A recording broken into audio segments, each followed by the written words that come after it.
At least I think we are. It'll pop up on mine if it does.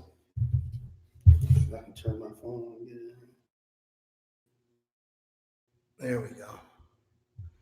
I think we're good. I think, and we'll turn your good stuff. All right, what's family? Welcome to the Bishop and I. We are getting ready to have this cool little interview. I don't know. Hopefully, y'all can see. Look like the Bishop's on. So, are you on there, Bishop? Am I tagged on? You are. Let's see here. Am I? Yeah, I see myself. Okay, so we're good. I got mine on. Okay, no, you're good. That's fine. What's up, family? Hey, what's up, SC? What's up, Ronald? How you doing, brother? And the Bishop just joined. He's right here. He's also on Facebook. That's cool. So, welcome to everybody. Thanks for joining us tonight. We got a really exciting show tonight. I'm really excited to be able to do this. But as always, I always like to start off. Here, see, I got to tell the brother every week. Bishop be learning to having this turn up music on in his car. Miss Carol, you better come get your husband. But as I always say, man, every week, brother Bishop, I just always love to say, man, how blessed I am to be a brother to you, man. I appreciate you. I appreciate your voice in the community. Thank you for always standing up for what's right. Thank you for being a voice of reason, a man of courage and conviction and integrity is good. And I just got, just the utmost respect for you, bro. And ain't nothing I wouldn't do. You know what I mean? It's I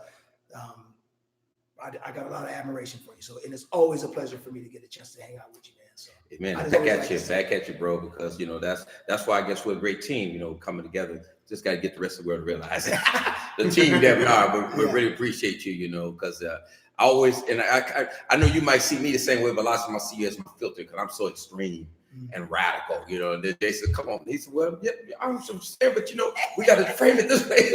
I said, "Okay, I hear you because I'll go way out there, man. Well, get all kind of trouble." But I really appreciate it, because you help bring that balance and that friendship and so on. And so, like when folks are trying to go in on me, I know I can call you and say, "Okay, let me get Jason on." No, I wouldn't. I'm not gonna let nobody. I would never let anybody entertain any type of foolishness that's attached to your name. There's no question. Like same way. And as extreme as you are, I'm going with you. I don't care where I'm going to the middle of the ocean with no shoes on. I don't care. Likewise, so, that's right. That's right. So much love. Tonight, man, we got a good brother. I just got a chance to meet him. I've heard quite a bit about him, and we really want to get a chance to hear your story, Brother Robert Wood. So if you take a second and just kind of, before we want to talk about our shirts first, and then you have to introduce your shirt. So it's part of what we do. So this is a ministry, a work that I do in the community, homework. When people come home, when men and women come home from incarceration, they need to work, and so we want to help them to get work, but sometimes before they do work, they need to do homework on themselves. That's why the me is capitalized in homework, because I am more important than what I do. So that's what homework is all about. Bishop, what you working with? One of the shirts I wear quite often, ADOS, hashtag ADOS, which stands for America Descendants of Slavery. And we know what we're dealing with. We've demanded reparation. We demanded from politicians a black agenda, no vote, and no matter who you are. We most definitely we're pushing back on folks that's trying to leave African American, Black American, whatever term you want to use, but those who have bodies in the ground all the way back to slavery of descendants. We're pushing back because we're on the bottom of everything, right? Black American, African Americans, and so we're demanding that politicians and everyone else give us our due. We want our due justice. We want the racial wealth gap to be closed. So Black people on the bottom of everything.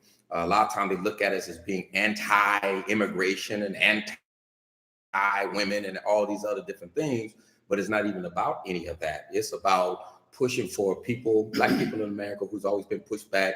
Every law that you can look at in America, as we're going to talk with Brother Wood about his situation, all these laws that were placed out there, these mandatory sentences and all those type of things, were originally against Black people who came out of slavery, right? That's the whole agenda is against us. And so ADOS is about pushing back on that and demanding that we be made whole, right? Okay. And so we have a claim, and we have a claim of justice, and we want them to answer and meet it. That's good. Cool.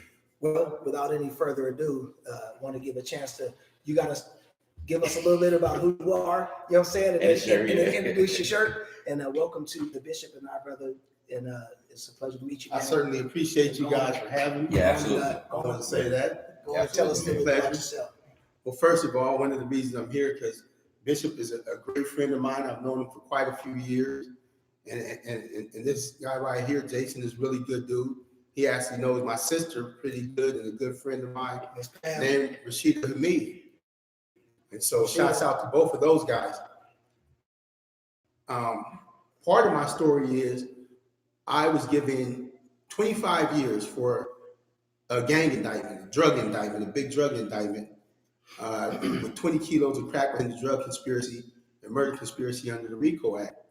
At that time, I thought that for certain the RICO Act would carry the most time, but it didn't. It only carried 10 years.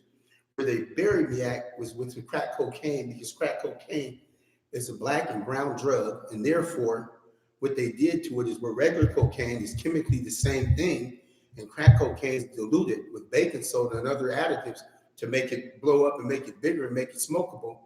They made crack cocaine 100 to 1. That's where my original sentence came from. And I actually had to plead guilty to get that 25 years. The way that I ended up getting some time off, a little over 5 years in total, was that I met a guy, and the guy who I met was a guy named Angelo Swelton while I was doing time. And when he got out, he became a sentence reform advocate. And then he introduced me to a guy named Lewis Reed, who is the executive director for Cut 50. And so those guys started putting me up on the laws while they were passing. And then I was given a great law team for federal defenders, Carol Hartzler, James Fife, and my main attorney for the First Step Act, which was a lady named Harini Ragapafi. And when all this came together, I was able to get 67 months knocked off my sentence. Now, how did that law come about? That law was passed as a result of litigation that people like Van Jones really stood up and really led the charge on. And then when he did it, he got with Jared Kushner, Donald Trump's son-in-law, and eventually Donald Trump actually got involved and pushed people in the Republican Party that might not have voted for it otherwise to go ahead and sign on, and the law got passed into law. It was a really big deal to me. I'm really thankful for everybody who was involved on both sides of the aisle, Democrat and Republican. And I just think that even though they did all that, somehow there is still not equity in the sentences for crack cocaine and powder cocaine. So that's still a big deal to me. And can I just interject and just say one thing right there? Because that was one of the things that, because me and Van Jones kind of, I don't want to say we got into it, but that's when he first started talking about, that's one of the things I was calling him out on. Is like, hey, bro, you're doing that, but you're not fixing it on the front end. You still got this huge vacuum that's going to just bring a lot of people in through the system and so on. So I'm glad you brought that up, because that's an important piece for people to understand. Yeah, and Van Jones is a really powerful newsman. A lot of people forget that he was America's first Green Czar under President Barack Obama. Yeah. And then he chose to go back to the news world, although myself and I believe many other people were hoping that he would go into politics and eventually hold the office of president himself. That didn't happen. But with that being said, the push that he made towards sentencing reform may have been even more important than that. So, t-shirt. Yeah, you talk about the shirt. Yeah, that's there you go. Yeah. I mean, I got so stuck on this law because it's a a really big deal for me. I still work with Cut 50. That's what we want to talk about. Which is Van Jones organization. You got to give us your t-shirt game real quick, brother, because that's part of what we do. Okay, well, the t-shirt game is unique matchmaker. I actually had the opportunity to go to the premiere and the red carpet event last night. My sister was the script director. The wonderful Tamara Hill was the person who run the production. I met Trey. I only know his first name, but he was the star male role. I met a lady named Bathsheba, devastatingly beautiful. She was like the opposition to the lead role. I saw. I didn't want to say that. And there were so many good people there. There's a lady that does Twilight How to Hair online, and I always told my sister she markets real well. When she did the hair for the movie, and I met her, I just had a blast. I sat there with two of my sisters and a good friend of mine named Carlton, and we watched it. It was a great movie, and Carlton put on a t-shirt, huh? Overstreet. Oh, okay. Yeah, so that's why I'm rocking the t-shirt today. The movie is like, and it's crazy because you guys, this was my first movie since I came home. Come on, So my first movie came home. Thank you, Pamela. Thank you, Tamara Hill. Thank you, Trey. You know, thank Bathsheba. Thank all you guys. Was a red carpet premiere event, and that was a huge deal too. Amen. You know, And it was black folks. See, and that's why, because you know, a lot of people would see that and don't know the meaning. Like that has meaning. That this is a symbol of freedom. And so, as I always tell all the brothers that I deal with, man, freedom looks good on you, man. Yes, freedom sir. looks good on you. Thank you. Welcome home. Amen. I gotta shake your hand. And you know what? Another big deal about this movie is that it was shot in San Diego, and most people, when they shoot something in San Diego, they always go straight to the LA for premiere. Mm-hmm. They did the premiere out here, right here in Mission Valley. Wow. So shout out to the city of San Diego. San Diego's doing a lot of beautiful things, which is one of the reasons why Bishop and I like to sort of just talk about these things, because I think a lot of times we tend to talk in vacuums, and I don't think a lot of people know some of the great things that are actually happening in San Diego, which is, and one of the things is you getting released based on this First Step Act. And a lot of us saw it in the media. I saw it, obviously, Van Jones, that it was a really big deal. It had a lot of criticism, but one of the things that Van Jones said that I really respected was, you know, when Trump cuts up, I'm gonna call him out, but when he does something right, I'm gonna say something about it, and he did. And so I thought that was really good. And so now to have you, somebody that was actually affected by that law, to be able to talk to you is great. So one of the things that I like for you to do, just briefly, because most of what I've done is state prison stuff. I don't know a lot about the federal system. So can you talk a little bit about what incarceration was like for you? And then maybe some of the differences between state and federal prison for folks that may, like myself and others that may not know. So if you could just talk a little bit about what incarceration was like and whether you had experience in both systems or not. Well, unfortunately, I do have experience in both systems. I've done lots of time in the state, and obviously I just did 17 and a half years in the Feds. And so the big difference in the two is that when you're incarcerated in the state, you're spending so much time dealing with the gang situations and the race situations, and the tension is so high, specifically for the state of California,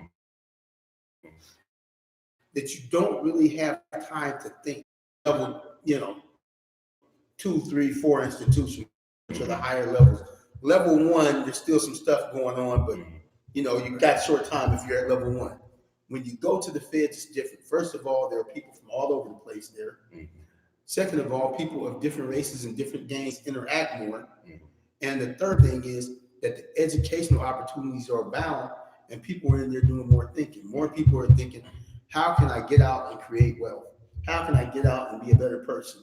And they actually have some programs set up for it, but up until the First Step Act, a lot of those programs were underfunded. So shout out again to everybody I mentioned for making sure that we started funding stuff like school programs, and we started funding stuff and incentivizing people to come home and have vocational training. That's a big deal. And those are some of the things that they have in the Feds that aren't so much in the state. Okay. Food-wise, the Feds were better when I first got there, but now ain't nothing like them. Who cut the budget? Ain't nothing like them chicken sandwiches sis made though, huh? No, those are good. Yeah, I was gonna call her out right now. Yeah. I decided I ain't gonna do it. I ain't gonna do it, Pam. You better be glad, because I know you want to, Pam. Calm down. I was getting ready to say something, but I ain't. But one other thing I got to say about the difference, and that other thing is, in the Feds, when you screw up, they can send you to the other side of the country, because remember, in the Feds, it's national time. And so, like, they had a riot incident that they accused me of being involved in. And as a result, they sent me from Lompoc, California, all the way to Allenwood, Pennsylvania, all the way to the East Coast of the United States. And so 2 weeks after my mom passed away, I was on a journey, because I was in the shoe when my mom passed away. 2 weeks after she passed, I had been in there 10 and a half months or 10 months or something like that. 2 weeks after she passed away, I was on a journey all the way to the other side of the United States. And so that's one of the Wow. things that the feds have at their disposal, is they can really make it hard for your family to come see you if you're giving them a hard time. Wow. Yeah. Or they perceive you to be. And the other thing, I don't know if they still doing it now, but I know back when one of the other homie Levert, when he was in there, you used to be able to shoot, you used to be able to write to folks through electronically. I don't know if it's like email, whatever, or was able to communicate with each other more effectively that way in the federal versus the state. They don't have that. In the county, they have that. And I know they used to be able to do that to be able to communicate. And I know like even when he got out, he had a degree too. So it seemed like in the feds, you're able to have more access to education than you do in the state. And I know one of the things that I talked with Levert about was because we were talking about state and federal, and he said, oh, because we were talking about something that jumped off in the state, but he said, oh, yeah, I forgot, man, that, you know, in the feds, you know, I mean, the state, you know, you even among blacks, sometimes they divided with different gangs and things like that, but he said the feds is not like that. Everybody, all together, not no Bloods over here, Crips over there, and all that different type of stuff, but they all together and united together. So it sounds like, and even though only 10% of the prison population is feds, but it does seem like when you go to Fed, you have more opportunities in the sense of getting education and working on your trainings and rehabs and so on. Yeah, in the feds, there is increased opportunity to get education. The email thing that you're talking about, Bishop Hauser, is we have a system called core links. Yeah, and what they do is they send it through a secure network, but it doesn't come straight to you. It comes into you. We can't do any attachments. All we can do is basically letters, you know, text, and we send it out like that. And but core links is hard because you have to send them something. They have to accept it. There's some stuff people have to go through that unless you've dealt with somebody in the feds, a lot of people might not know about it. How to do receive email. And I was utilizing this system because one of the ways I got my education that wasn't available to people is there's an organization called the Prison Scholar Fund. Their website is prisonscholar.org. I'm their senior social media advisor, member of their board of directors. Now, what they did for I got those positions while I was still incarcerated. And what they did for me while I was down is they started funding my education. And so that was a really big deal because once you get, they have the Board of Governors grant in California to pay for associate's degrees. But once you get past the point where you did your associate degree, there's nothing that really pays for it. And so that's what I'm talking about with the underfunding. They're trying to change that now. Cut 50 is lobbying to change that right now as we speak. Prison Scholars is actually lobbying to change a little bit about Cut 50, because I think Cut 50 played a big role in this, right? In the reforming. Yeah, Cut 50, they played a gigantic role in it. Because when you think of Cut 50, there are a lot of good people involved, right? People that I met through Cut 50, people like Michael Mendoza, national director, Abri Dominguez, he was somebody who was a contact for me at Cut 50. There's a lady named Sandia that's a contact for me at Cut 50. Louis Reed, the executive director, I don't consider him to be he was actually a friend while I was incarcerated. Gotcha. And so he actually, you know, emailed me, wrote to me. I was able to talk to him on the phone. He kept my spirits up. He did time in feds. Yeah, he's done time before too, I believe. And he kept my spirits up because he kept telling me, don't worry, we're fighting for you. The litigation is coming. And Angelos Weldon, the guy who introduced me to these people, would tell me, look, man, right now we're going to the White House, and people in Cut 50 know a lot of stars. So they were the ones bringing in Kim Kardashian, Kanye West, Meek Mills, Jay-Z. They're bringing all these people on board. They're bringing everything they can to bear. They're going and talking to politicians on the ground and shaking their hands and doing a lot of behind the scenes work that people don't see. And they're actually writing, helping craft legislation to make sure that everything goes right. And so their role is tremendous. And at the head of Cut 50 is Dream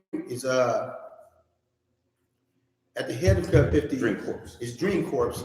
And it's all headed and all the brainchild of Van Jones. And so this is a great organization. They're tremendous. I've done shot film for a couple of documentaries for them. Wrote an article for the Huffington Post for them. Well, what actually does Cut 50 mean, or like what do they? They want to cut 50% of the federal prison population. So that's what the Cut 50 part is. Cut 50%. So when they say cut 50, they mean. And what what is their strategy? Like where are they going to get the 50%? Like what is the thing that they're saying we can get 50% because of? What is that because of? Was it like your case or others like you? Are you well the way the Cut 50 strategy works, right? I don't know their whole strategy plan. I haven't sat down and talked direct strategy with them. But from what I've seen and from what I've been told, the way that the strategy works is they go to laws that are unfair and inequitable. And they take the unjust laws and they feel that there's enough unjust laws, enough unjust time given out, that if you just make everything fair and just, the population of the federal prison system, Bureau of Prisons, will be cut in half or less. And I tend to agree with them on that, and I think you guys do too. Sure, of course. And so that's all they're trying to do. They're just trying to bring equity to a system that has been bloated through years of political actors seeking harsh litigation for the sake of re-election or for the sake of initial election. They're trying to say, let's roll this back and make sure that it makes sense for America, the way that we incarcerate people. And let's make sure that we talk about human rights in the United States, that we have an agency to do so based on us doing the right thing by our people. They say you can tell how great a country is, or you can tell how well a country is ran by the way they treat their prisoners. Right. And this is the Cut 50 for now. This is the Cut 50 policy too. So how, just real quick, how did Cut 50 pertain to you? Like what was a part of, how did they apply their philosophy to your incarceration? Their philosophy was applied to my incarceration because I was over incarcerated, like they say a lot of people are.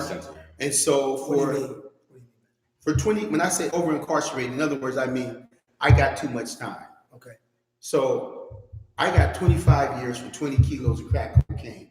We're going to take the RICO off the table for just a moment because that was running concurrent, which means I was doing that time at the same time I was doing the time for the cocaine, right? And in the feds, anytime you have one or more cases within the same time period, they always run them concurrent. So it wasn't like they were doing something special. They generally run them concurrent. And so when we look at the cocaine that was involved, for the same amount of cocaine in powder, exactly, that's what I was just thinking. I would have been looking at 15 years exposure if I played out, because you get 3 points. They have a point system. Gotcha. So they take 3 points off for accepting responsibility, just jumping up and saying, hey, you got it. You know, you don't go bring in anybody else. You just plead guilty. It's like a plea deal in the state. You plead out. So if you plead out, you get 3 points. And so they just say, just say guilty, and we'll bless you. They're acting like they're doing you a favor by you just accept and say, I'll do it. Give me whatever you got. And then they say, okay, since you did that, they're acting like they're doing you a favor. You're willing to give a major portion of your life away, and then they take away a sliver of whatever they were going to give you. Is that what you're saying? Yeah, they take away a little bit of the time. And so basically, my maximum exposure under that situation was 15 years had it been powder cocaine, as opposed to 25 years for crack cocaine. And you have to remember the basis of this is that crack cocaine back in 2003, when I got arrested in 2002, I was sentenced in 2003, toward the end of about the middle of 2003. And so when I was sentenced, crack cocaine was sentenced at a rate of 100 to 1. Right. Over powder cocaine, which meant that 1 gram, 100 grams, right? Yeah, 1 gram was 100 grams, which meant that 20 kilos, right, of cocaine, of crack cocaine is the equivalent of 2,000 kilos of powder cocaine. So that's where a lot of inequity comes in. And we know I have the that same 20 keys you have.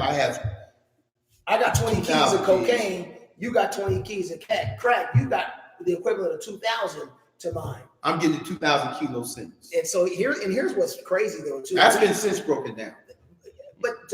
And we know why they criminalize crack more, right? Because crack is very prevalent in black and brown communities. Yes. And so that's interesting. Huh. And I think, and this is just a little side, when we talk about federal versus state, and this is, I don't know if people really paying attention to it, because you heard Mr. Wood talk about the gang part of it, right, and the RICO and so on. And I think a lot of times what we're doing a lot of fighting to change the laws and so on with the state when it comes to gang documentation and things like that, even the drugs. But on the federal side, people are not really paying attention. So a lot of times, even when, and this is why I was calling for the disbandment of these task forces, right, where say, PD works with the feds, because what happens is when they work together and they have these task forces, they decide who's going to arrest who based on what the laws are, so that they can make sure they get a sentence on you. So one example I can show you is like with prostitution. That's just one I want to give, because I actually dealt with that, where you have a young lady who was prostituted and so on, and under state law she's a victim, right? But under federal law she isn't. So they might take that young lady and charge her federally, so that they can censor it. And I actually seen that, we have to deal with that and so on. And the same thing with the gang thing too, right? Because when they did the 182.5, which was the penal code for the state, they called that stateside RICO. They were trying to use it just like they were using a RICO. But even with that task force that arrested Aaron and all them, they were basically deciding who was going to arrest who. And some did get on the federal, like the homies some of them got on the federal, and some from 5-9 and Lincoln also got on the federal indictments too. But they decide how they're going to do that based on what the laws are and so on. So we got to watch that very carefully when we are trying to reform the system and change the system statewide, because pretty soon what's going to happen, instead of cutting 50, it's going to be, and right now, like 10% of prison population is federal. But if this keep going this way, the trend keep moving this way, instead of cutting it back 50, it's going to be 20%, 30% of the prison population, because they're going to start using more of the federal laws where they can use them versus the state laws. That's really a trip, man. This whole thing is so. One of the reasons I think is important for us to speak to brothers like yourself is to give the public an idea, one, of what's really happening in reality, right? It's one thing to see things on TV. We're so used to watching people get shot and sentenced, and we just don't even care. We're gonna go to work tomorrow, like whatever. Here you go, right? I'm curious to know. So here you are doing whatever you're doing. You get arrested. 2003, you get sentenced to 25. Did they get 25 to life? No, they gave me 300 months. 300 months, 25 years even. Sheesh. But in the fair, they sent you in months. Everything is that just sounds big. So they give you 25 years. So can you give us a little bit of what was life like for you when, I don't know if they do the gavel in federal court like they do in, but when the judge sentenced you to 25 years, 300 months, that just sounds crazy. 300. I can't even wait 12 months. But 300 months. What happened from the time you got sentenced to coming home? What did you do with your life? How did you spend your time? And what was your journey, if you had one, to get to where you buckled down and you said, I just need to get right? Or did you go in feeling that way? Well, the thing is, before I went in, I was in the process of becoming a legitimate businessman. I was starting a magazine called Making Moves Magazine about San Diego's urban entertainment industry. And I was also doing some mobile auto detailing. And when I did get arrested, it was like I was in the process of transitioning my life. So that was in the back of my mind. I also write screenplays and books and stuff like that. And so the thing I did, as soon as I got arrested, I started writing. I wrote a script called Hood Rich, which I'm working on doing something with now. Okay. And as I got closer to getting sentenced, by me looking at so much time, because for a long time we were talking about a life sentence, and I reflected back on my life, and I reflected back on the things that my mom and my dad used to say to me, and other grown people around me would say to me about what I was capable of. And that really helped me out a lot. And then at the very moment that I got sentenced, my judge, when he hit the gavel, said, Mr. Wood, you're a very intelligent young man. He said, you can probably go in there and help some people. Just do what you can to help other people learn stuff. Maybe take some classes yourself, and you're a talented writer, do some writing. And so with the thoughts coming from my mom and my dad and other people, and then the judge finally saying that at the moment I got sentenced, it resonated on me that this is going to be my mission.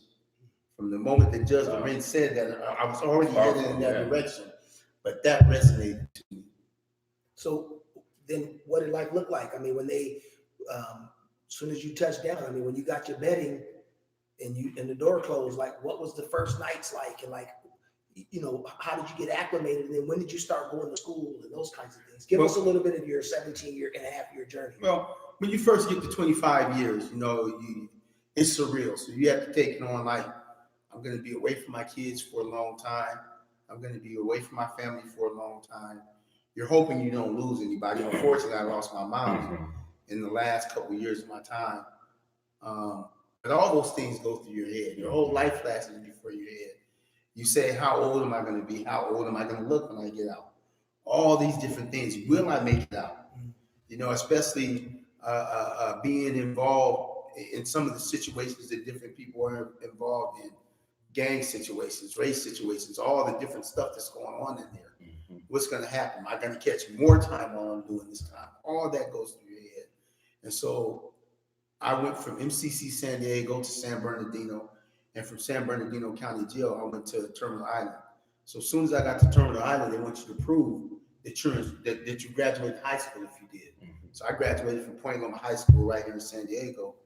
And while I was waiting to get proof of graduation, right, my high school diploma, I go in and talk to the education lady, and Miss Olsen, just from talking to me, who was the lady in education, said, "You seem really intelligent. We need tutors." And I said, "Well, you don't know how intelligent I am because you don't have my high school diploma. You know, like, you couldn't possibly know this." She said, "No, I can tell just talking to you, and you carry yourself really nice. I'd like you to think about tutoring, you know, once you get your diploma." And so a few days, maybe a week later, it came in. She called me down there, offered me a job. I started teaching some classes, tutoring some students, first of all. Then I started teaching screenwriting. And so the whole time I was down, I was teaching classes. I taught screenwriting for 15 years. I taught public speaking. I taught entrepreneurship. I taught African American history. I created and taught a class called Strategic Life Planning, where you use the tools of business strategy to plan your life from this moment forward. By the way, it works for people on the streets. I just created and taught it for people in prison. But it's one of the things that will be incorporated into a book I wrote while I was down called Wired to Win: The Success Doctrine, How to Succeed in Any Situation. Is that available? No, that'll be coming out in about another, I want to say 60 days, but I'm just going to say 90 to be safe. Because I'm doing some rewrites on it, and there's a couple people I want to put a couple more interviews on it.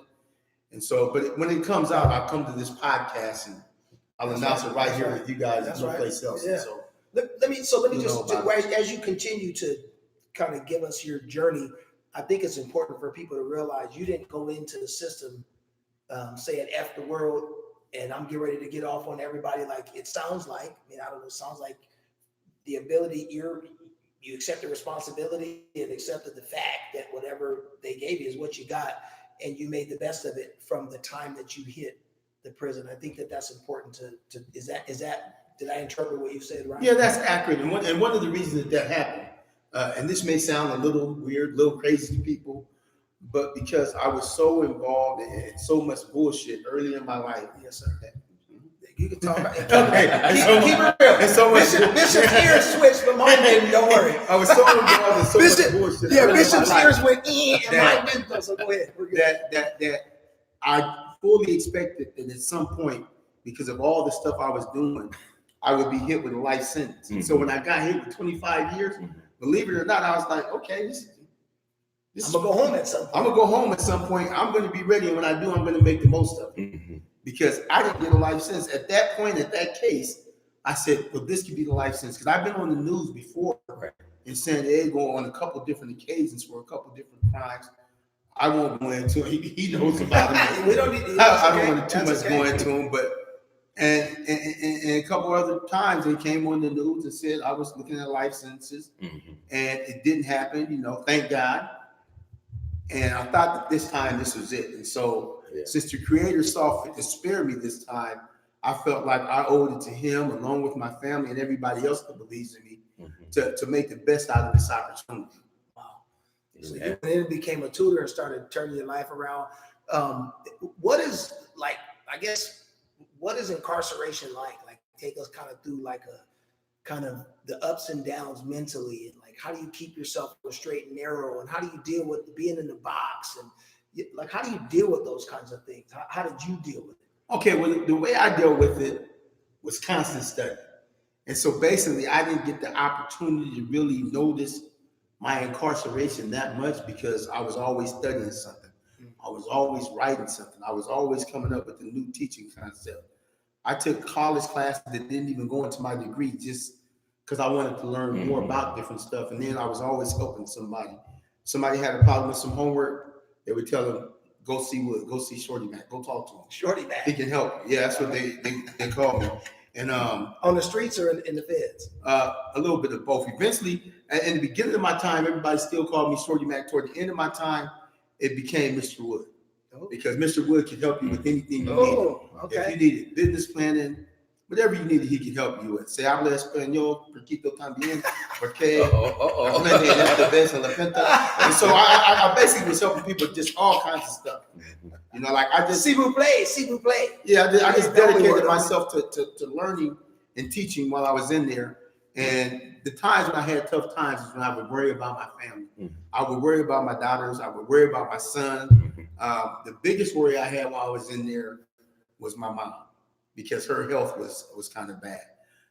When different stuff happened in my family, that would eat at me because I wasn't there to do something. But other than that, you know, as long as I was learning and teaching and writing, it was clear time. So I probably wrote 5-6 screenplays while I was in there. I wrote my book while I was in there, and I just studied a lot, and that was good enough for me. At first, I lifted weights a lot and got, you know, pretty buff, but then I hurt my shoulder, so I had to slow that down and just went to pretty much pure study time. Well, one more question, and you can fire off a few, Bishop. So now, you know, you're home, you get released. How did it feel when they told you that you was coming home? Because in the feds, you do 100% of your time in the feds, right? Well, you do 85%. 85, okay. So you didn't do 85, did you? No, but let me say this. Let me correct myself. I did misspeak. You did 85% before they were able to get the First Step Chance Act passed. As a result of the First Step Act, people can do as little as 50% of their time in the feds now. And it graduates depending on the level of your crime, the severity of your crime. There are things you can do education-wise and vocational training. Same as like in the state pen. You get a degree degree or you get a GED, or if you do certain things like that, they start taking off little bits of your time. Yeah, it's a little different than the state. The unfortunate part about what they did in the First Step Act, and not to say that the First Step Act isn't a tremendous first step, because that's all they're saying it is the first step, is they made it so that to get the time off, you do the desired behavior as far as improving yourself and bettering yourself, which I always want to do it, and a lot of people always want to do anyways. And in the end, you have to go to the staff in the federal prison and say, I did all this. Now it's up to you whether or not you want to give me the time off for it. And that's one of the things I hope that they'll work to fix later on. So it's just, we don't want to do it. They'll say, they'll say, you know what, if you do all this, the time off is mandatory. So right now, it's not like that. Yeah. And even in the state prison, when you talk about the state side, is that I talked to several people about this, is that even they make it very difficult because, you know, under Prop 57, if you have rehab training, different things like that, you can get out. I mean, you can go up for parole and see if you can get out. Well, what's happening a lot of times, these guys, they're not even allowing them to go to the programs, go to the trainings, go through the rehab programs, whatever they have in there, to be able to show that, hey, yes, and I'm available. And they wait till almost their time is in where they would get out anyway, before a lot of those guys are going through that. And so it's becoming very challenging. Now, we have one boy that's going up for parole next month on Prop 57, but he's already done 26, 25 years.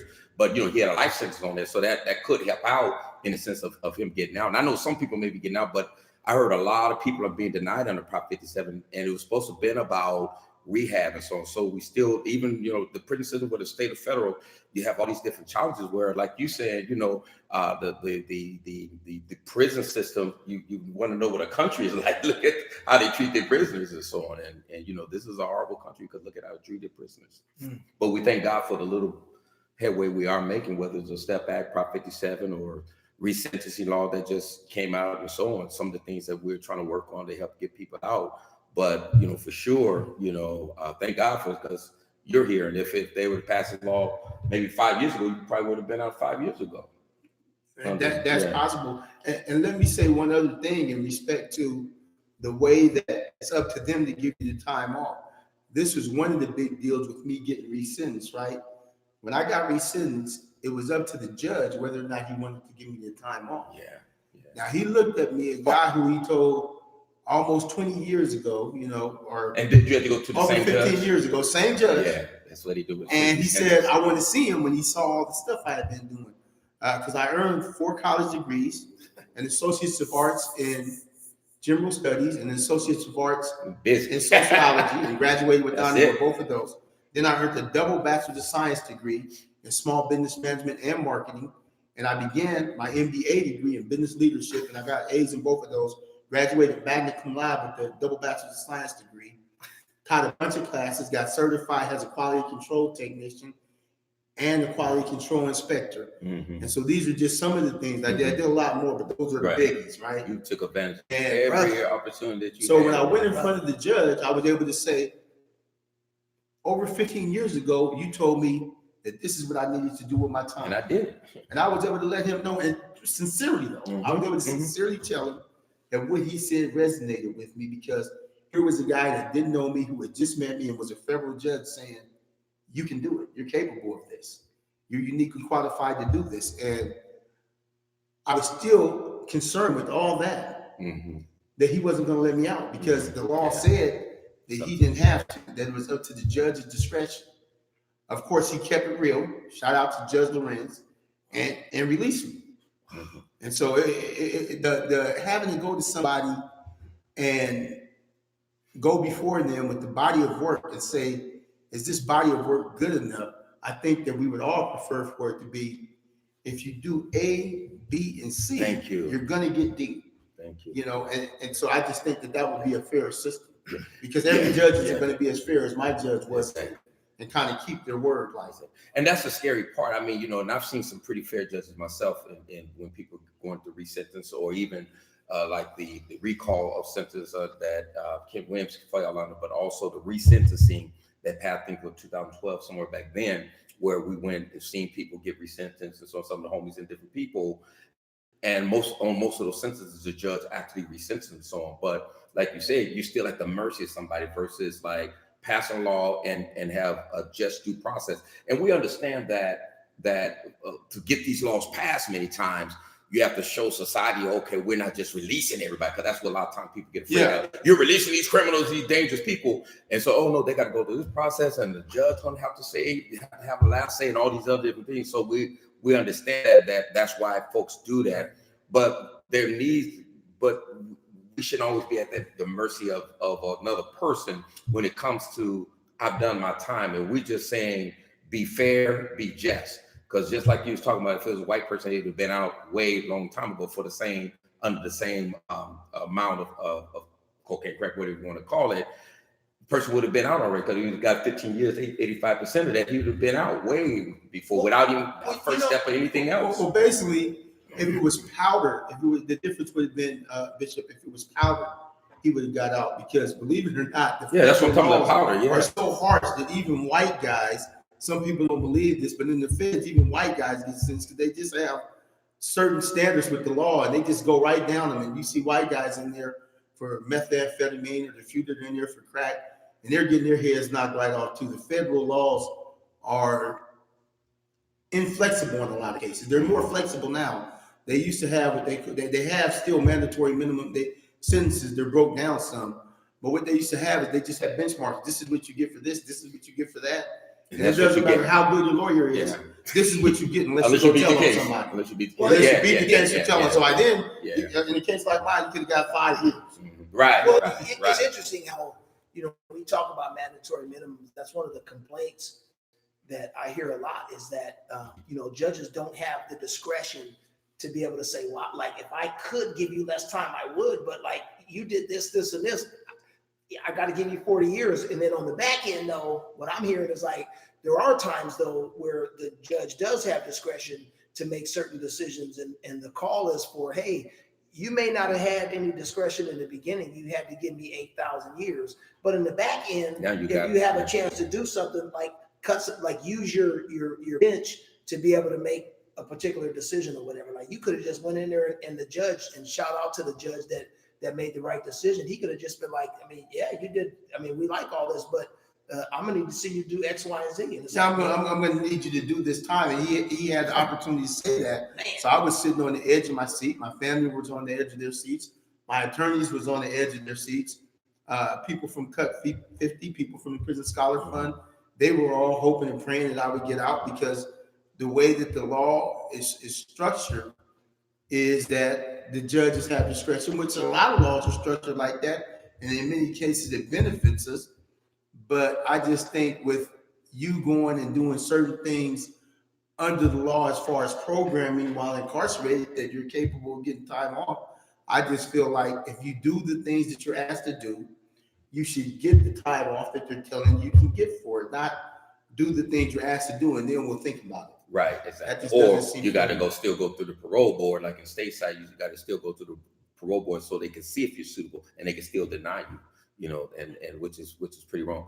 And I think also, you know, one of the positive side is, and I think we need to put emphasis on this because I see this a lot, and I know you probably see it a lot too, is that a lot of folks, a lot of brothers are not taking advantage of what they can do to get rehab or trainings and education, and like you did, and take advantage of all that, and they want to get out and they want to take advantage of the laws, but they're not doing what they need to do. So at least they can go and stand before the judge, and one need to really like start encouraging them to do that. Well, I definitely agree with you, Bishop. They need to take advantage of what's available. But unfortunately, in my situation, as you and I were talking about earlier this evening, everything that was available to me wasn't available to So everybody. that's to everybody else. So either you already have your own money, or you earn a scholarship. And so the way that I was able to earn my double bachelor's of science degree and begin my MBA degree was the Prison Scholar Fund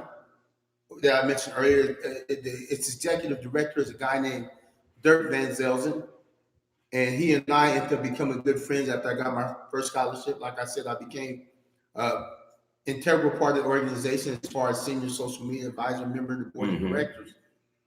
And so they were funding me. But they have limited funding available to fund people. And so they had to kind of pick and choose who they fund. And they can't fund everybody. They're a nonprofit. They're not funded as well as you would think they would be for what they do, because what they do isn't sexy. We don't go out and say we're out here in the community and we're having this big event. What the Prison Scholar Fund does is they actually go into the institution and say, here's the money, go to college. And so with them doing that, it makes fundraising a little tougher. So and that's the only organization I know of that actually gives money directly for college. Can you say the name of the organization? Because if some people want to donate to them, and I would like to make a donation, what is the name of the organization? The name of the organization is the Prison Scholar Fund. It can be found online at prisonscholars.org. Prisonscholars.org. So here we are, 17 and a half years. The judge, by the grace of God, says, you know, Brother Wood, I'm going to let you go home, or you've earned the right to go home. I'm going to respect what you've done and give you a chance to go home. What is life like post-release? And what was your support like when you came home? How long you been home? I've been home since September 26th. So just about a month. You've been home about just barely 35 days. Yeah, just barely over a month. Okay. And how has the transition been for you? You know, the obvious question, you know, that folks want to know, two things for me is how did you feel to get the doors open up and you're outside free? And then what's the first thing you ate? You know what I'm saying? Okay. And your sister said you did 7 screenplays, bro. She's in here correcting you, man. So, okay, because she's got it. Pamela ain't no joke. She ain't playing. Pamela she's like a sister agent. She ain't playing. Go ahead. Executive assistant. She's like, So what did it feel like when you hit the door, you free, you realize you're free, and then what was the first thing you ate? It's funny because when I got out, and I'll just tell you, it's really, really brief. But when I got out, there was this young guy getting out with me. He's only 20 years old. Well, man, what are we gonna do? They're not giving us any money to get out because they don't give. So they don't give you money, like they give you $200 from the state. The feds don't give you nothing. No, they don't give you anything, but they don't even give you the money off your account because we're coming from MCC. They normally give you a card with your money on it if you're getting released from actually doing your time. But I had came down on appeal and got released. And so I had to go back and pick them. I was going to be releasing money, and I told my sister, How long I'm did going it to take catch for the the trial. process to get out once the judge? It probably took about a week because my judge wanted to do a written opinion because he had let me out, and I was the very first case to be litigated in the Southern District of California for the first step back. Mm-hmm. And so it was important that he actually do, you know. So you came down for your case. He heard it, blah blah blah, and then he says, "I'm going to let you go." And then now you came from another part of California. No. I came from Allenwood, Pennsylvania. Oh, you remember you earlier when I stayed told over you there. the East Coast? I was over there snap. for about a year and a half before, close to a year and a half. And then you came to MCC. And then I come to MCC. And that's where you went to court, back and forth. But your money was in Allentown, Pennsylvania. No. The money followed you because it's digital. How did they not give it to you though? And so when you get out, I don't know why they don't give it to you, but it sits there. You can go pick it up the very next morning. But I wasn't worried about them getting to you. All I was worried about was getting out the door. When I got to R&D, they were about to let us out. We dressed out and changed clothes and everything. And then they said, "Wood, we haven't ran NCIC on you yet. Give us a second," which is National Crime Information Center. Oh, I'm like, oh my God. Don't find nothing. Don't find anything. People don't know what that is. That's where they say, "Hey, we're gonna check your record everywhere else, so you could be getting released and go right back into custody and go to state." So you thinking, man, they about to find all type of stuff. Yeah, so it's being released to custody sometimes. And so it didn't happen. They let me out. So when we got out the door with no money, I told the young guy that was with me, I said, "Listen, I don't remember his name. Cool young kid from LA though." I tell him, I say, "Listen, man, don't worry about it. I talk pretty good. When we get out, I'm going to get downtown," because they told me, I remember I've been gone 17 and a half. I said, "We'll go to a phone booth, make her call." A phone booth. Yeah, I planned on hopping on the phone. Yeah. I was going to go to a phone booth. Good luck with the phone booth. And so people started telling me there are no phone booths anymore. I'm like, really? Wow. No phone booths? And so what I did is I said, "You know what? Don't worry about it. I'll get somebody to let us use their phone. I've got us covered. Just come with me. You're with me. Don't worry about it." So we go downtown. We see a lady walking and using the phone. I'm about to walk up to her and ask her, "Can I use your phone?" As I approach her, I noticed that the phone doesn't have any buttons. And then I remember from the few times I've seen correctional officers use the phones and saw them on TV. Oh, phones don't have any buttons anymore. I don't know how to use a phone now. And so I walk up to her. I say, "Excuse me, ma'am. I need to borrow your phone to make a call for sorry." She said, "Fine." I said, "You know what? I don't even want to hold your phone because I don't want you to think I'm going to snatch it. Can you dial a number for me?"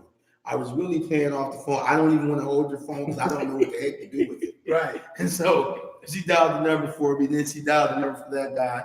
Called my sister. She comes downtown. And this all ties in.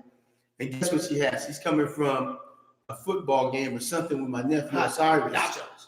No, she's got a box of fried chicken. Oh. So immediately I did. Yeah. Good job, Pamela. And when we're driving downtown, the first thing that I noticed was the brother with you, the young brother? Was he with you?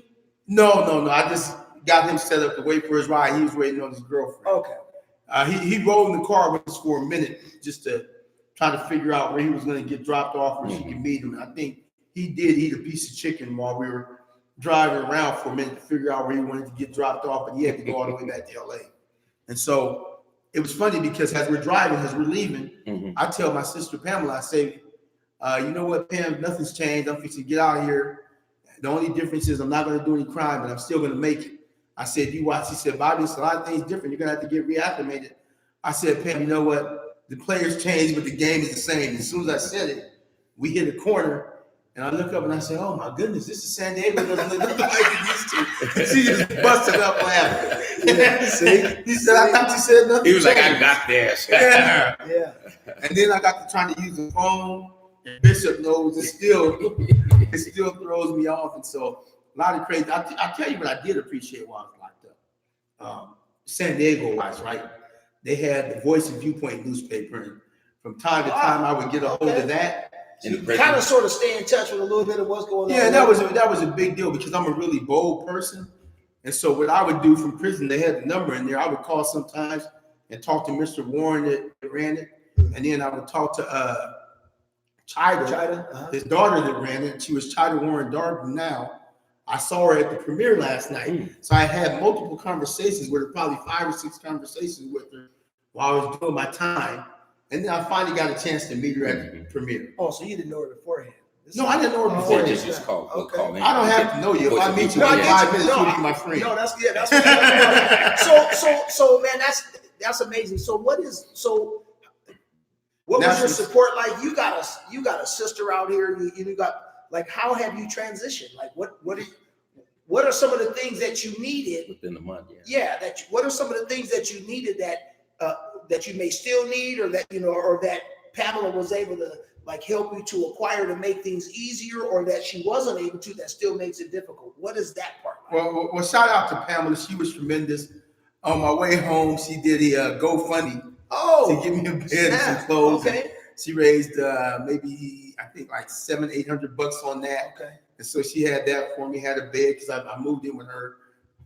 I had a friend that they call Sandman. He sent me $600 in the computer. Wow. Another guy named Derek Plank, who used to be a photographer for my magazine. He runs D Photography right down here in downtown San Diego. He gave me a laptop computer, a Chromebook, gave me 8 free tickets to a comedy show, and took me to lunch at a strip club. So we'll edit that part out, because the bishop's you already cussed, and now you talked about a strip club. I think the microphone starts shaking. Is this thing still on? Hello? So shout out to those people. And then I got a friend, Tap. He got me a phone, and this one. Yeah, he got an Android phone, you guys. So don't hate. Don't try to FaceTime himself, brother. It's a cold phone to take good pictures, but we clown him a little bit. You know what I'm saying? But we ain't gonna hold it against you, brother. Welcome back. You know what I'm saying? But we're gonna have to get you an Apple, iPhone. You know what I'm saying? Yeah, best friend gets me an Android. Anyhow, he shut that down right away. My best friend gave me this. Anyhow, he gives me an Android. He gives me a couple $100. My dad bought me clothes. Wow. My stepmother bought me clothes. My sister Patty bought me clothes. It was just outpouring from multiple people. I'm sorry if I forgot anybody. People took me to dinners, and this was one of the people who took me to a dinner and breakfasts. My niece took me to breakfast. I mean, it was a big outpouring of love and support. Wow. And then, of course, as soon as I got there, Cup 50 was like, "We're here for you." So they sent me Lyft tickets, like Lyft vouchers, so I could ride Lyft to get to where I'm going. Wow. And then shot a couple documentaries with me in them. And I didn't know I was going to get any money for the first documentary. I shot a couple of days. They sent me $500. So that was real love. I put a little money in my pocket. My daughter came through. Wow. My son and one of my daughters up there in Stockton came down for the Cincinnati hearing. Now next weekend, my son and all my daughters in Stockton are coming down there. My daughter Bethany down there in San Diego, she picks me up, gives me rides, and it's just so much love and support. My sister Pam, I live with, her son Osiris is there with me. He's always getting on my nerves, but I love him to death. He's a real fun guy. Yeah. I've just been having a ball, man, to be honest with you. So it sounds like you had a tremendous amount of support.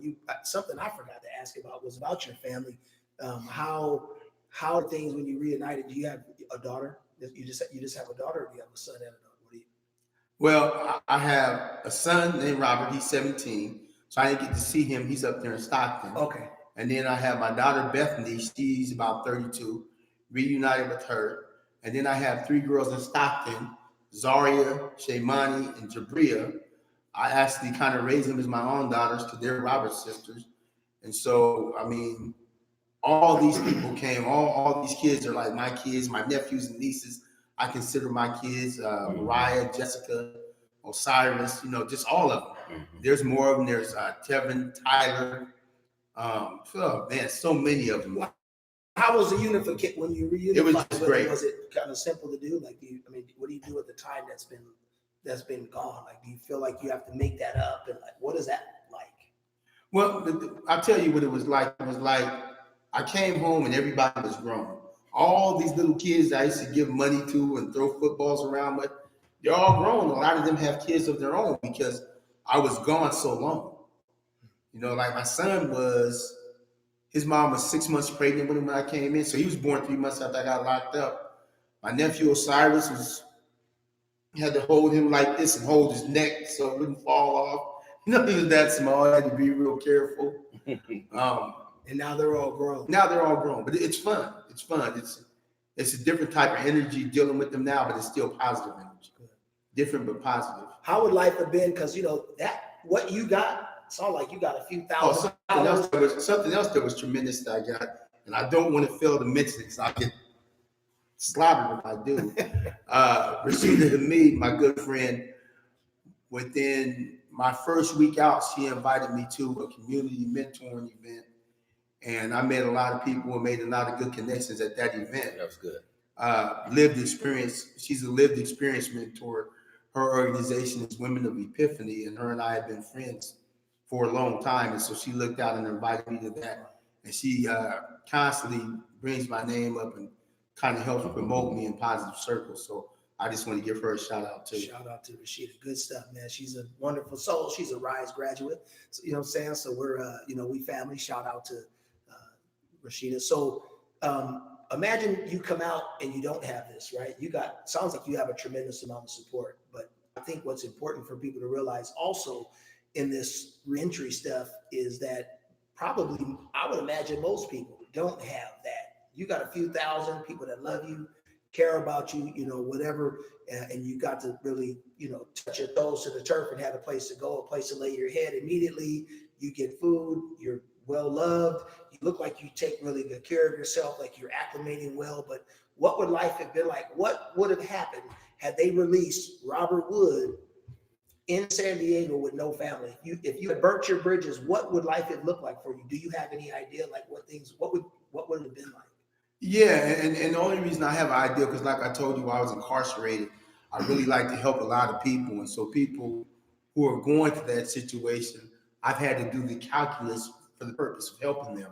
And so what it would have looked like if I'd have got out with no place to go, first of all, I would have went and, from the feds, you can tell them I have no place to go, and they'll give you 6 months in a halfway house. And so in other words, you can live in a halfway house, and you have to still give up some of your income, but they'll give you a chance to save up some money and get yourself together. So that would have been one of the things I would have did. I would have been looking for work. Now, work for me right now, I had to find something professional because I have just got my shoulder operated on like 2 months before I got out. And then I recently found out that my bicep got torn, either as a result of the operation or after the operation. I'm not really sure, but my bicep is torn, so I had to get that operated on. But one of my plans, and what I would suggest for anybody in this situation, is getting right with a temp service and going and getting some days of work in. I would be doing that if capable. I was lucky enough to have Cut 50 and do some speaking and do some documentaries and pick up some pay from there. Just take advantage of all the resources if you're in that situation. You go to the Salvation Army, you go to the Goodwill, you come to brothers like Brother Bishop and yourself, and there's help available in the community, especially in San Diego. And like I was just saying about Rashida, I know about a lot of that help that's available from the event that she took me to, where I met all these people. There's help available from federal probation. Just if you get out, you're doing bad, you just have to know that there's help and resources available. And if you don't know about them, you got to ask some people, even getting out of state prison. Mm-hmm. There's Father Joe's Village down here. There's all kinds of places and places and people that will help you. Mm-hmm. I got a friend, same friend that bought this phone for me. Happy. On the weekends, he goes and he passes out food to people. Like today, my sisters and I, my sister Patty, my sister Pam, of course, Pam is always in the picture in almost everything I do. And then two of my nephews, Osiris and Ryan, we came down here to downtown and we passed out, 50, 60 jackets to people. Just know that my sister Patty bought with her own money. And so there is always help for people. And the thing to do is when you're winning and when you're up, you want to help people as much as possible so that if you ever fall, there'll be a safety net for you. You want to be part of the safety net. Yeah. And so if you can be part of the safety net, I recommend doing it. But if you can't, know that there's help available, access to resources, take advantage of them, and move accordingly. Mm-hmm. Wow. Just wanted to say too, Ms. Pam said, and to don't forget to shout out the folks that gave to the GoFundMe. Oh yeah, big shout out to the people that gave to the GoFundMe. Dirk Van Velzen, the guy from the Prison Scholar Fund, was like the first person. Pam told me, oh, he sent 250. Some of my sisters and those guys put some money in. A lot of people put some money into that. Of course, Pam put some in. Big shout out to everybody who helped me when I came home. I appreciate all the love and support. Shout out to just the city and county of San Diego, period. We have wonderful people here, and that's one of the things that's making reintegrating into society such a wonderful thing. And another big shout out to Cut 50 and all the people in that organization, because they're a great organization. The work that they're doing is actually changing the face of American incarceration right now, and it's a really big deal. Wow. Well, I mean, that's. I mean, if you want to close on something, man. I mean, if something else you want to bring up before we close out, it's good or whatever. You know what I mean? Well, no, my only thing is, and I don't know, you can chime in if you want to on it, is, you know, where you would like to see yourself as far as what I become concerned about, because I know that people get overwhelmed. I won't say overwhelmed, but they get a lot of support when they get out and so on. Families gonna always be there, but there's a lot of connects, a lot of resources, a lot of support, things that you need. Still need some things when you get out, but like a year from now, 2 years from now, 3 years from now, and things like that, to be able to build, like you said, a support network, but also be able to not so much take the fish, but learn to fish for yourself. You know what I mean? Because you give me fish, I'll eat for a day, but teach me fish, I eat for a lifetime. And so that's what we really need. And hopefully, you know, the networks that are out there will get with people like Mr. Wood and others will not only support them when they get out, but continue to support them and help them to be able to get established. If his ideas are right, these books he's wrote and getting established as a network and speaking and things like that, we want to see that support. We want to see it grow and build a year from now, you know, seeing yourself higher on a higher level, another level, being able to sustain yourself financially, have your own place, all these different type of things. Because a lot of times what ends up happening is you have all the support at the beginning, but then as time wanes, as things continue to go, 3 months, 4 months, 6 months, a year, 2 years, then they pretty much say, it's up to you. You got to get out there. Of course, you got to, but people still need to, especially in the society that we live in, you know, then when you face the challenges of having a felony and trying to get certain jobs or getting in certain type of venues and so on, that stuff gets in the way and so on. And so I would like to see the support and see the goals that he has and people like him that is under the same kind of circumstances, have that support base a year from now, whatever that would look like. Of course, it's going to change based on where he's trying to get to and whatever that is. If it's writing a book, if it's starting your own business, or if it's getting into playwriting and doing a documentary, whatever it is, should still have that kind of support, right? So I guess the question is, what are your goals?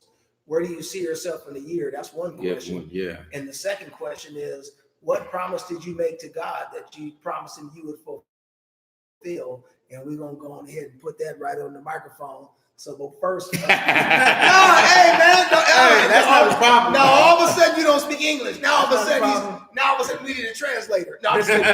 but so what? Like, I think that is important too, right? Yeah. Like, what are some of the things that you want to do? Because there may be some resources. What are some of the, like, how do you want to begin to earn for yourself and stuff? I mean, you've been home for 35 days ish. So like the idea is not to go get a career today. Like, you just need to be free for a little while, right? And breathe and let your toes go through some carpet.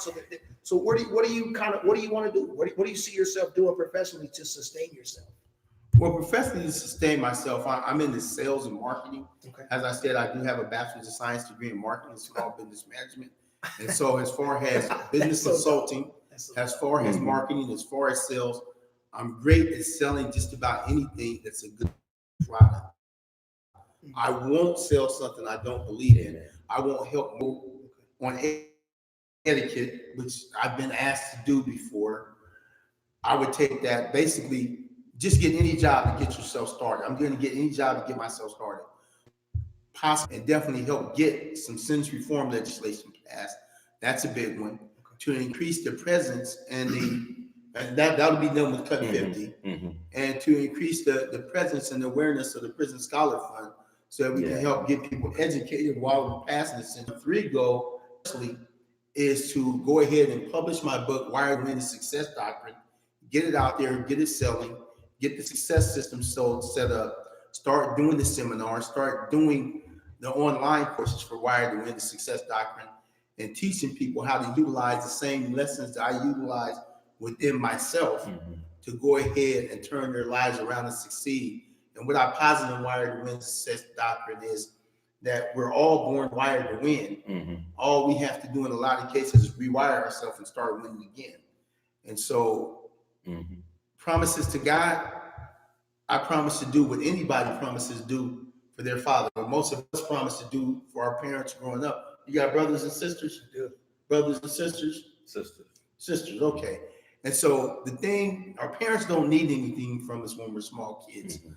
The one thing that makes us happy though is for us to help our brothers and sisters, or in your case, our sisters. Mhm. And so what I want to do is help other people. I want to help God's other children, and in doing so, possibly put a smile on his face. Amen. Amen. So those are my goals and my promise to God. And one things I wanted to ask about, your book and so on, are a couple of things. Are you self-publishing, or are you going to find a publisher? Because like when we talk about connecting to those networks that can really help you do what you need to do, there's a lot of work, a lot of financing and so on. If you're going to publish yourself, of course you can go to a self-publishing company where they can print your books up and things like that, but you got to pay for all of that. Then you have to do your own marketing out there and in the net, in the various bookstores, if they allow you to come in there, or internet, whatever, to try to market it and get the book out there. So are you connected with any network groups or are you planning to self-publish, or are you planning to find a publisher that will publish it, and that way you get some royalties and they can hook you up, with book tours and all that? Well, initially I may self-publish. If a publisher is watching right now and you want to step up to the plate, hey, feel free, talk to me.